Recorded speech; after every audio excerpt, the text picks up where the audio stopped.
Hello friends, welcome to success Loka YouTube channel. ನಾನು ನಿಮಗೆ ಈ ವಿಡಿಯೋದಲ್ಲಿ ನೀವೇನಾದರೂ ಸಿಟಿಗಳಲ್ಲಿ ಏನಾದರೂ ಬಿಸ್ನೆಸ್ ಓಪನ್ ಮಾಡಬೇಕು ಅನ್ಕೊಂಡಿದ್ರೆ ನಾನು ನಿಮಗೆ ಈ ವಿಡಿಯೋದಲ್ಲಿ ನಿಮಗೆ 10 ಬಿಸ್ನೆಸ್ ಐಡಿಯಾಗಳನ್ನ ನಿಮಗೆ ಈ ವಿಡಿಯೋದಲ್ಲಿ ಡೀಟೇಲ್ ಆಗಿ ತಿಳಿಸ್ಕೊಡ್ತಾ ಇದ್ದೀನಿ.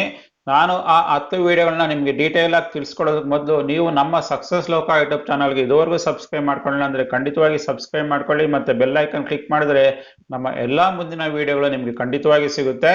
ಮೊದಲನೇದಾಗಿ ಏನಂದ್ರೆ, ನೀವೇನಾದ್ರೂ ನಿಮ್ಗೆ ಬೈಕ್ ಬಗ್ಗೆ ಇಂಟ್ರೆಸ್ಟ್ ಇದ್ದು ನೀವೇನಾದ್ರೂ ಬೈಕ್ಗಳ ಬಗ್ಗೆ ನೀವೇನಾದ್ರು ಡೀಲರ್ಶಿಪ್ ತಗೊಳ್ಬೇಕು ಅನ್ಕೊಂಡಿದ್ರೆ ನೀವು ಖಂಡಿತವಾಗಿ ಎಲೆಕ್ಟ್ರಿಕಲ್ ಬೈಕ್ಗಳಿಗೆ ನೀವು ಡೀಲರ್ಶಿಪ್ ತಗೊಳ್ಬೋದು.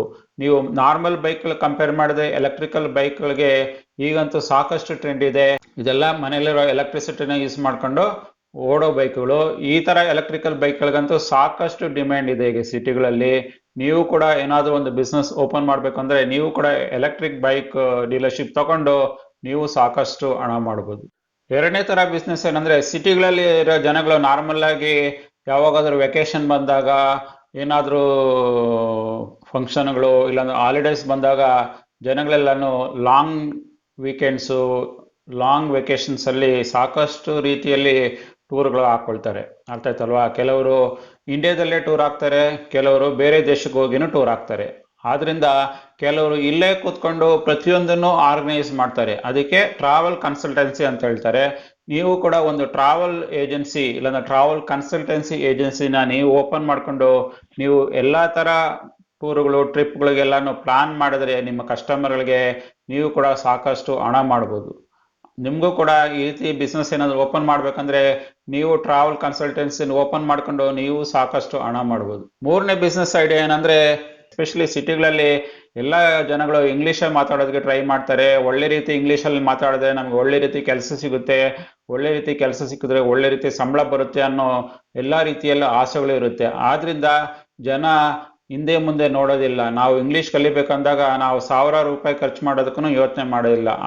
ಆದ್ರಿಂದ ನೀವು ಕೂಡ ಒಂದು ಇಂಗ್ಲಿಷ್ ಸ್ಪೀಕಿಂಗ್ ಸ್ಕೂಲ್ನ ನೀವು ಓಪನ್ ಮಾಡ್ಕೊಂಡು ನೀವು ಸಾಕಷ್ಟು ಹಣ ಮಾಡ್ಬೋದು.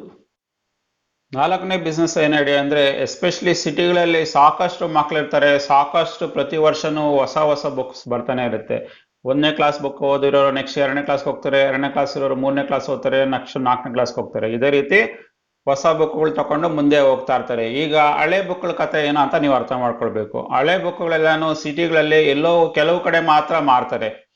ಅದನ್ನ ಹಳೆ ಬುಕ್ಗಳನ್ನ ತಗೊಳ್ತಾರೆ, ಮತ್ತೆ ಹೊಸ ಬುಕ್ ಸೆಲ್ ಮಾಡ್ತಾರೆ. ಇಲ್ಲ ಅಂದ್ರೆ ಹಳೆ ಬುಕ್ಗೆ ಒಂದಿಷ್ಟು ಪರ್ಸೆಂಟೇಜ್ ಅಂತ ದುಡ್ಡು ಕೊಡ್ತಾರೆ.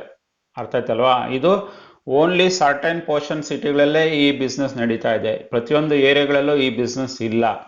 ನೀವು ಕೂಡ ಈ ತರ ಯಾವ್ದಾದ್ರು ಬಿಸ್ನೆಸ್ ನ ನೀವೇನಾದ್ರು ಓಪನ್ ಮಾಡಬೇಕು, ನಿಮ್ಮ ಏರಿಯಾದಲ್ಲಿ ಆ ತರ ಓಲ್ಡ್ ಬುಕ್ಸ್ ಪರ್ಚೇಸ್ ಮಾಡೋದು ಮತ್ತೆ ಸೆಲ್ ಮಾಡೋದು ಯಾವುದೇ ಬುಕ್ ಅಂಗಡಿಗಳಿಲ್ಲ ಅಂದ್ರೆ ನೀವು ಕೂಡ ಒಂದು ಓಲ್ಡ್ ಬುಕ್ ಶಾಪ್ನ ಓಪನ್ ಮಾಡ್ಕೊಂಡು ನೀವು ಹಳೆ ಬುಕ್ನು ಪರ್ಚೇಸ್ ಮಾಡಿ ಮತ್ತೆ ಹಳೆ ಬುಕ್ನು ಸೆಲ್ ಮಾಡೋ ರೀತಿಯಲ್ಲಿ ನೀವು ಕಡಿಮೆ ಬಂಡವಾಳದಲ್ಲಿ ಈ ಬಿಸ್ನೆಸ್ ಓಪನ್ ಮಾಡ್ಕೊಂಡ್ರೆ ನೀವು ಕೂಡ ಸಾಕಷ್ಟು ಹಣ ಮಾಡ್ಬೋದು. ಐದನೇ ಬಿಸ್ನೆಸ್ ಐಡಿಯಾ ಏನಂದ್ರೆ, ಪಿ ಜಿ ಓಪನ್ ಮಾಡೋದು. ಕೆಲಸದಲ್ಲಿ ನಿಮ್ಮಲ್ಲಿ ಸ್ವಲ್ಪ ಹಣ ಇದ್ರೆ ನೀವು ಏನ್ ಮಾಡ್ಬೋದು, ಆಲ್ರೆಡಿ ಯಾರಾದ್ರೂ ಬಿಲ್ಡಿಂಗ್ ಕಟ್ಟಿದ್ರೆ ಆ ಬಿಲ್ಡಿಂಗ್ ನ ಒಂದು ರೆಂಟ್ ತಗೊಂಡು ಅಲ್ಲಿ ನೀವು ಒಂದು ಪೇಯಿಂಗ್ ಗೆಸ್ಟ್ ರನ್ ಮಾಡ್ಬೋದು. ನೀವು ಪೇಯಿಂಗ್ ಗೆಸ್ಟ್ ರನ್ ಮಾಡಿದಾಗ ಒಂದೊಂದು ರೂಮ್ಗೆ ಇಬ್ಬರು ಇಲ್ಲಾಂದ್ರೆ ಮೂವರು ಆತರ ಪೇಯಿಂಗ್ ಗೆಸ್ಟ್ ಆಗಿ ನೀವು ಆ ರೂಮಲ್ಲಿ ಇಟ್ರೆ ನೀವು ಕೂಡ ಸಾಕಷ್ಟು ಹಣ ಮಾಡ್ಬೋದು. ಎಸ್ಪೆಷಲಿ ಸಿಟಿಗಳಲ್ಲಿ ಈ ಬಿಸ್ನೆಸ್ ಅಲ್ಲಿ ಸಾಕಷ್ಟು ಲಕ್ಷ ಲಕ್ಷ ಮಾಡ್ತಾರೆ ಜನಗಳು. ಅರ್ಥ ಆಯ್ತಲ್ವಾ? ಒಂದು ಮನೇನ 20,000 ರೂಪಾಯಿಗೆ ರೆಂಟ್ ತಗೊಂಡು ಅದರಲ್ಲಿ ಒಂದು ಕುಕ್ನ ಇಟ್ಕೊಂಡು ಅಲ್ಲಿರೋ ಪೇಯಿಂಗ್ ಗೆಸ್ಟ್ಗಳಿಗೆಲ್ಲ ಸಾಕಷ್ಟು ಊಟ ರೀತಿ ಎಲ್ಲಾನು ವ್ಯವಸ್ಥೆ ಮಾಡಿದ್ರೆ ಅವ್ರಿಗೆ ಹತ್ರ ಲಕ್ಷಗಟ್ಟಲೆ ಹಣ ಬರುತ್ತೆ ಒಂದು ಮನೆ ಬಾಡಿಗೆ ತಗೊಂಡು ಅದರಲ್ಲಿ ಒಂದು ಪಿ ಜಿ ರನ್ ಮಾಡೋದ್ರಿಂದ. ಆದ್ರಿಂದ ನಿಮ್ಗೂ ಒಂದು ಪಿ ಜಿ ರನ್ ಮಾಡ್ಬೇಕಂತ ನಿಮ್ಗೇನಾದ್ರೂ ಆಸೆ ಇದ್ರೆ ನೀವು ಕೂಡ ಸಾಕಷ್ಟು ಹಣ ಮಾಡ್ಬೋದು ಒಂದು ಪಿ ಜಿ ಸೆಂಟರ್ನ ಓಪನ್ ಮಾಡ್ಕೊಂಡು. ಆರನೇ ಬಿಸ್ನೆಸ್ ಏನಂದ್ರೆ, ಫ್ಲೆಕ್ಸ್ ಪ್ರಿಂಟಿಂಗ್. ಎಸ್ಪೆಷಲಿ ಸಿಟಿಗಳಲ್ಲೆಲ್ಲ ಅಂದ್ರೆ ದೊಡ್ಡ ದೊಡ್ಡ ಬೋರ್ಡ್ಗಳು, ದೊಡ್ಡ ದೊಡ್ಡ ಬ್ಯಾನರ್ಗಳು ಎಲ್ಲ ರೀತಿ ಪ್ರಿಂಟ್ ಮಾಡೋದಕ್ಕೂ ಫ್ಲೆಕ್ಸ್ ಪ್ರಿಂಟಿಂಗ್ ನ ಯೂಸ್ ಮಾಡ್ತಾರೆ. ಸಿಟಿಗಳಲ್ಲಂತೂ ಸಾಕಷ್ಟು ಡಿಮ್ಯಾಂಡ್ ಇರುತ್ತೆ ಫ್ಲೆಕ್ಸ್ ಪ್ರಿಂಟಿಂಗ್ಗೆ. ಯಾಕಂದ್ರೆ ಎಲ್ಲಾ ಕಡೆನೂ ಬೋರ್ಡ್ಗಳು ಹಾಕ್ಬೇಕು, ಜನಗಳಿಗೆ ಎಲ್ಲ ಹೊಸ ಹೊಸ ಅಂಗಡಿಗಳ ಮುಂದೆ ಬೋರ್ಡ್ ಹಾಕ್ತಾರೆ, ಯಾವುದೇ ಒಂದು ಫಂಕ್ಷನ್ ಆದ್ರೂ ಬೋರ್ಡ್ ಹಾಕ್ತಾರೆ. ಪ್ರತಿಯೊಂದಕ್ಕೂ ಒಂದು ಪ್ರಿಂಟಿಂಗ್ ಬೇಕೇ ಬೇಕಾಗುತ್ತೆ ಫ್ಲೆಕ್ಸ್ ಪ್ರಿಂಟಿಂಗ್ ಅಲ್ಲಿ. ಯಾಕಂದ್ರೆ ಈಗಂತೂ ಹೊಸ ಟೆಕ್ನಾಲಜಿ ಬಂದ್ಬಿಟ್ಟಿದೆ ಫ್ಲೆಕ್ಸ್ ಪ್ರಿಂಟಿಂಗ್ ಅಲ್ಲಿ. ನಿಮ್ಗೂ ಈ ತರ ಯಾವ್ದಾದ್ರು ಒಂದು ಬಿಸ್ನೆಸ್ ಓಪನ್ ಮಾಡ್ಬೇಕು ಅನ್ಕೊಂಡಿದ್ರೆ ನೀವು ಕೂಡ ಒಂದು ಫ್ಲೆಕ್ಸ್ ಪ್ರಿಂಟಿಂಗ್ ಶಾಪ್ ನ ಓಪನ್ ಮಾಡಿ ನೀವು ಕೂಡ ಸಾಕಷ್ಟು ಹಣ ಮಾಡ್ಬೋದು. ಏಳನೇದಂದ್ರೆ ನೀವೇನಾದ್ರೂ ಫುಡ್ ಪ್ರಿಯರೇ ಆಗಿದ್ದು ನೀವೇನಾದ್ರೂ ಒಂದು ಬಿಸ್ನೆಸ್ನ ಫುಡ್ ರಿಲೇಟೆಡ್ ಬಿಸ್ನೆಸ್ ಮಾಡ್ಬೇಕಂದ್ರೆ, ನೀವು ಕೂಡ ನಿಮ್ಮಲ್ಲಿ ಶಾಪ್ ಇಲ್ಲ, ನಿಮ್ಮಲ್ಲಿ ಜಾಗ ಇಲ್ಲ, ಆದ್ರೂ ನೀವು ಒಂದು ಫುಡ್ ಬಿಸ್ನೆಸ್ನ ಮಾಡ್ಬೇಕಂದ್ರೆ ನಿಮ್ಮಲ್ಲಿ ಒಂದು ಆಟೋ ಇರ್ಬೋದು, ಇಲ್ಲಾಂದ್ರೆ ಒಂದು ಟ್ರಕ್ ಇರ್ಬೋದು, ಇಲ್ಲಾಂದ್ರೆ ಒಂದು ಮಿನಿ ವ್ಯಾನ್ ಇರ್ಬೋದು, ಇಲ್ಲಾಂದ್ರೆ ಒಂದು ಆಮ್ನಿ ಕಾರ್ ಇರ್ಬೋದು. ಯಾವುದೇ ಒಂದು ಇದನ್ನ ಇಟ್ಕೊಂಡ್ರು ಕೂಡ ನೀವು ಮೊಬೈಲ್ ಕ್ಯಾಂಟೀನ್ನ ಮೊಬೈಲ್ ಫುಡ್ ಕೋರ್ಟ್ನ ನೀವು ಓಪನ್ ಮಾಡ್ಕೊಂಡು ಸಾಕಷ್ಟು ಹಣ ಮಾಡ್ಬೋದು. ಅರ್ಥ ಆಯ್ತಲ್ವಾ? ಇದರಲ್ಲಿ ನೀವು ಕಡಿಮೆ ಬಂಡವಾಳ ಹಾಕೊಂಡು ಇದರಲ್ಲೂ ಕೂಡ ನೀವು ಸಾಕಷ್ಟು ಹಣ ಮಾಡ್ಬೋದು. ಇದಂತೂ ಈಗ ಸಿಟಿಗಳಲ್ಲಿ ಒಳ್ಳೆ ರೀತಿ ಟ್ರೆಂಡ್ ಇರೋದು.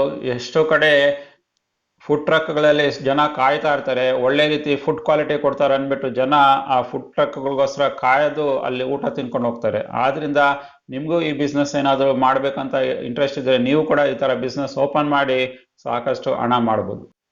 8ನೇ ಬಿಸ್ನೆಸ್ ಏನಂದ್ರೆ ಕೊರಿಯರ್ ಶಾಪ್ನ ಓಪನ್ ಮಾಡ್ಬೇಕಂದಾಗ ಸಾಕಷ್ಟು ಸಿಟಿಗಳಲ್ಲಿ ಒಳ್ಳೆ ರೀತಿ ನೀವು ಒಳ್ಳೆ ದೊಡ್ಡ ದೊಡ್ಡ ಬ್ರಾಂಡ್ಗಳ ಜೊತೆ ಫ್ರಾಂಚೈಸ್ ತಗೊಳ್ಬೋದು. ಕೊರಿಯರ್ ಕಂಪ್ನಿಗಳ ಜೊತೆ ನೀವು ಒಂದು ಒಳ್ಳೆ ಫ್ರಾಂಚೈಸ್ ತಗೊಂಡು ನೀವು ಕೂಡ ಕೊರಿಯರ್ ಕಂಪ್ನಿನ ಓಪನ್ ಮಾಡ್ಕೊಂಡ್ರೆ ನೀವು ಕೂಡ ಎಲ್ಲ ಪ್ರಾಡಕ್ಟ್ನ ಕಸ್ಟಮರ್ಸ್ಗೆ ಡೆಲಿವರ್ ಮಾಡೋದಕ್ಕೆ ಎಲ್ಲ ರೀತಿ ನಿಮ್ಮಲ್ಲಿ ಶಕ್ತಿ ಇದ್ರೆ ನೀವು ಕೂಡ ಒಂದು ಕೊರಿಯರ್ ಶಾಪ್ನ ಓಪನ್ ಮಾಡ್ಕೊಂಡು ನೀವು ಕೂಡ ಸಾಕಷ್ಟು ಹಣ ಮಾಡ್ಬೋದು.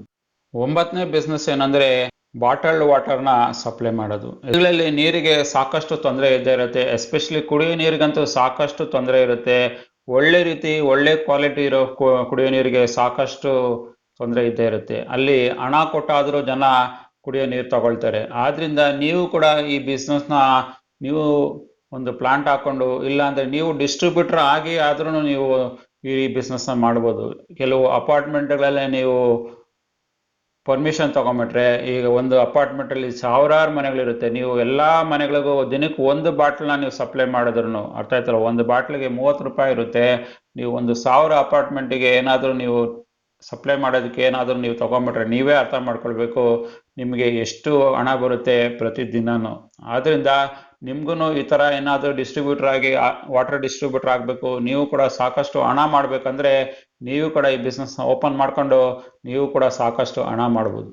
10ನೇ ಮತ್ತೆ ಕೊನೆಯ ಬಿಸ್ನೆಸ್ ಐಡಿಯಾ ಅಂದರೆ ಆರ್ಗಾನಿಕ್ ಫುಡ್ ಶಾಪ್ ಓಪನ್ ಮಾಡ್ಕೊಳೋದು. ಇಲ್ಲಿ ನೀವು ಎಲ್ಲ ಥರ ಫುಡ್ ಐಟಮ್ಸನ್ನು ಪ್ರತಿಯೊಂದು ಆರ್ಗ್ಯಾನಿಕ್ ಆಗಿರುತ್ತೆ. ವೆಜಿಟೇಬಲ್ಸ್ ಇಂದ ಹಿಡಿದು ಫ್ರೂಟ್ಸ್ ಇಂದ ಹಿಡಿದು ಪ್ರತಿಯೊಂದು ಐಟಮ್ಗಳು ಆರ್ಗ್ಯಾನಿಕ್ ಆಗಿರುತ್ತೆ. ನೀವು ಒಳ್ಳೆ ರೀತಿ ಆರ್ಗ್ಯಾನಿಕ್ ಪ್ರಾಡಕ್ಟ್ಸ್ನ ನೀವು ಒಳ್ಳೆ ಡಿಸ್ಟ್ರಿಬ್ಯೂಟರ್ಗಳಿಂದ ನೀವು ಪ್ರೊಕ್ಯೂರ್ ಮಾಡ್ಕೊಂಡು ನೀವು ಒಳ್ಳೆ ರೇಟಲ್ಲಿ ಒಳ್ಳೆ ಕ್ವಾಲಿಟಿಯಲ್ಲಿ ನೀವು ಕೊಟ್ಟರೆ ಸಾಕಷ್ಟು ಜನ ಆರ್ಗ್ಯಾನಿಕ್ ಪ್ರಾಡಕ್ಟ್ಸ್ನೇ ಬೈ ಮಾಡೋದಕ್ಕೆ ಇಷ್ಟಪಡ್ತಾರೆ. ಮತ್ತು ಅವ್ರಿಗೆ ಒಳ್ಳೆ ಕ್ವಾಲಿಟಿ ಕೊಡೋ ಸ್ಟೋರ್ ಏನಾದರೂ ಸಿಕ್ಕಿದ್ರೆ ಅವ್ರು ಖಂಡಿತವಾಗಿ ಯಾವಾಗ್ಲೂ ಅಲ್ಲೇ ಬಂದು ಪರ್ಚೇಸ್ ಮಾಡ್ತಾರೆ. ಆದ್ರಿಂದ ನಿಮ್ಗೂ ಈ ಥರ ಯಾವುದಾದ್ರು ಆರ್ಗ್ಯಾನಿಕ್ ಸ್ಟೋರ್ನ ಓಪನ್ ಮಾಡಬೇಕಂದ್ರೆ ಈಗಂತೂ ಈ ಥರ ಶಾಪ್ಗಳಿಗೆ ಸಾಕಷ್ಟು ಟ್ರೆಂಡ್ ಇದೆ. ನೀವು ಕೂಡ ಈ ಬಿಸ್ನೆಸ್ನ ಓಪನ್ ಮಾಡಬೇಕಂದ್ರೆ ಖಂಡಿತವಾಗಿ ಓಪನ್ ಮಾಡಿ ಸಾಕಷ್ಟು ಹಣ ಮಾಡ್ಬೋದು. ಈಗ ಅರ್ಥ ಆಗಿರ್ಬೋದು, ನಾನು ಈ ವಿಡಿಯೋದಲ್ಲಿ 10 ಬಿಸ್ನೆಸ್ ಐಡಿಯಾಗಳನ್ನ ನಿಮಗೆ ಡೀಟೇಲ್ ಆಗಿ ತಿಳಿಸ್ಕೊಟ್ಟಿದ್ದೀನಿ. ಈ ಬಿಸ್ನೆಸ್ ಐಡಿಯಾಗಳನ್ನ ನೀವು ಸಿಟಿಗಳಲ್ಲಿ ಈಸಿಯಾಗಿ ಓಪನ್ ಮಾಡ್ಕೊಂಡು ಸಾಕಷ್ಟು ಹಣ ಮಾಡ್ಬೋದು. ನಿಮಗೆ ಈ ವಿಡಿಯೋದಲ್ಲಿ ಹೇಳಿರುವ ಎಲ್ಲ ಬಿಸ್ನೆಸ್ ಐಡಿಯಾಗಳು ನಿಮ್ಗೆ ಇಷ್ಟ ಆಗಿದೆ ಖಂಡಿತವಾಗಿ ಲೈಕ್ ಮಾಡಿ. ಮತ್ತೆ ನೀವು ನಮ್ಮ ಸಕ್ಸಸ್ ಲೋಕ ಯೂಟ್ಯೂಬ್ ಚಾನಲ್ಗೆ ಇದುವರೆಗೂ ಸಬ್ಸ್ಕ್ರೈಬ್ ಮಾಡ್ಕೊಳ್ಳಿ ಅಂದ್ರೆ ಖಂಡಿತವಾಗಿ ಸಬ್ಸ್ಕ್ರೈಬ್ ಮಾಡ್ಕೊಳ್ಳಿ. ಮತ್ತೆ ಬೆಲ್ ಐಕನ್ ಕ್ಲಿಕ್ ಮಾಡಿದ್ರೆ ನಮ್ಮ ಎಲ್ಲಾ ಮುಂದಿನ ವಿಡಿಯೋಗಳು ನಿಮ್ಗೆ ಖಂಡಿತವಾಗಿ ಸಿಗುತ್ತೆ. ನಾವು ಸಿಗೋಣ ಮತ್ತೊಂದು ವಿಡಿಯೋದಲ್ಲಿ. ಅಲ್ಲಿವರೆಗೆ ಬಾಯ್.